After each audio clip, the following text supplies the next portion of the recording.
This channel once focused on navigating external uncertainty, travel restrictions, policy changes, shifting classifications, rapid updates. At that time, information was essential, but as external restrictions faded, a different pattern became visible, not logistical, psychological. During periods of crisis, people do not only react to rules, they react to scarcity, panic buying, financial anxiety, short-term decisions, survival-driven behavior. And even after restrictions were lifted, that survival mindset did not disappear. It changed form, from health concerns to financial uncertainty, from mobility restrictions to economic pressure. Scarcity is not just the absence of resources, it is a mental state shaped by survival. When survival becomes the default mode of thinking, long-term wealth building feels unsafe, investing feels risky, delayed gratification feels uncomfortable, financial boundaries feel selfish. These are not technical problems, they are psychological patterns.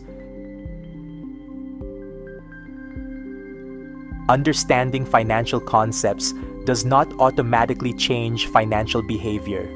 Many people understand budgeting, they understand investing, they understand compounding, yet behavior remains unchanged.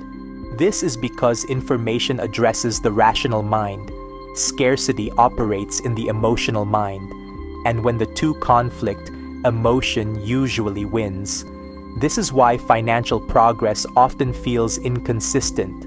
Knowledge increases, but behavior does not shift at the same pace. Until the psychological layer is addressed, strategy alone remains fragile.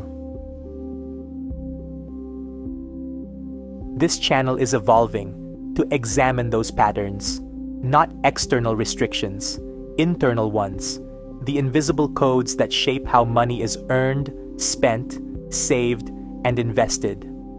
This next chapter is called the Scarcity Code, because most financial struggles are not caused by a lack of knowledge, they are shaped by scarcity conditioning.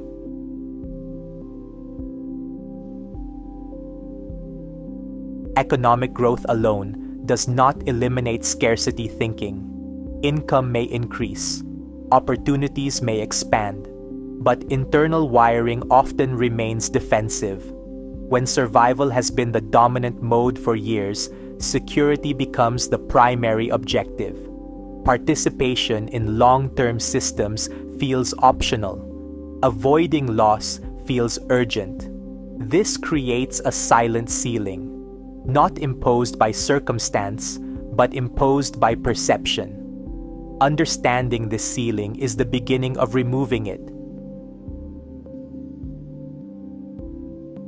Future discussions will explore why intelligent individuals remain financially stuck, why long-term investing feels emotionally difficult, how cultural expectations influence financial stress, how survival wiring affects risk tolerance. This is not hype finance, it is behavioral clarity, because before strategy, there is psychology.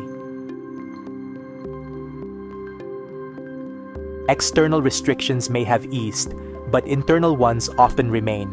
Understanding them is the first step to changing them. Welcome to the Scarcity Code.